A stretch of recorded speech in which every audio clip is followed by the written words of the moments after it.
So रात्री जेवण करून आम्ही निघालो कल्याणवरून महाड फिरायला, जे आहे माझ्या बहिणीचं गाव. माणगाव आणि इंदापूरमध्ये ट्रॅफिक न भेटल्यामुळे आम्ही पोहोचलो जवळपास 4 तासामध्ये. महाडमधील जुई गावात पोहोचल्यानंतर आम्ही चुलीवरच्या जेवणाचा आस्वाद घेतला. पोट भरून जेवल्यानंतर आम्ही निघालो महाडमधील ऐतिहासिक स्थळ बघायला, ते म्हणजेच चवदार तळे. जुई गावावरून चवदार तळेला जाताना निसर्गरम्य वातावरण पाहायला भेटले.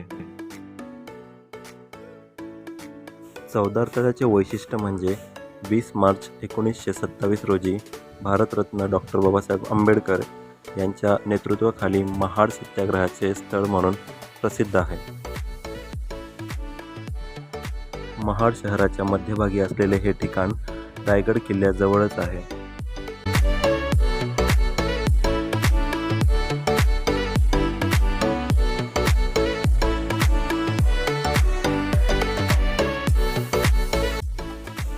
महाडला आलात तर चवदार तळे याला नक्कीच भेट द्या.